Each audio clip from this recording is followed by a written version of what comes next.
Roll on છે। સૌ પત્રકાર મિત્રોને જય સોમનાથ, જય રઘુનાથજી, જય માતાજી। સૌ પ્રથમ તો આજના કાર્યક્રમનું આપે જે કવરેજ કર્યું એ બદલ સર્વ સમાજ વતીથી અને ક્ષત્રિય સમાજના કાર્યકર તરીકે આપ સૌનો આભાર વ્યક્ત કરું છું।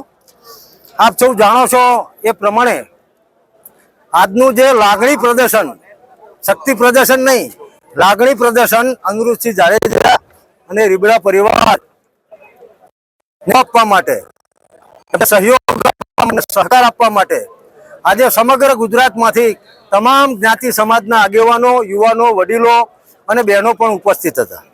મુદ્દો એ છે કે નામદાર સુપ્રીમ કોર્ટ અને નામદાર હાઈકોર્ટે જે ચુકાદો આપ્યો છે, ભારતનું બંધારણ એ સર્વોપરી છે, એ ચુકાદાનું પણ અમે સન્માન કરીએ છીએ।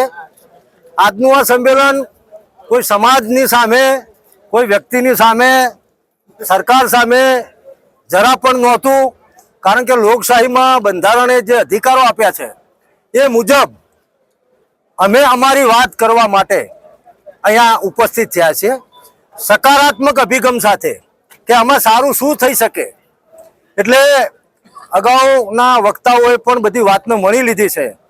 જે ટેકનિકલ પ્રશ્નો છે 2014માં જે એડવાઇઝરી કમિટી મળી, એ પછી 2017માં જે નોટિફિકેશન નામદાર રાજ્યપાલ દ્વારા બહાર પાડવામાં આવ્યું, એની જોગવાઈ મુજબ અન્ય કેદીઓને પણ જો સમાજનો કોઈ વર્ગ કે એવું ધ્યાનમાં લીધા સિવાય કેદીને કેદી તરીકે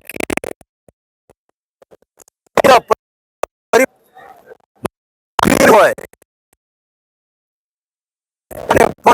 કારણ કે સતત સુધી એ જેલવાસ ભોગવેલો છે।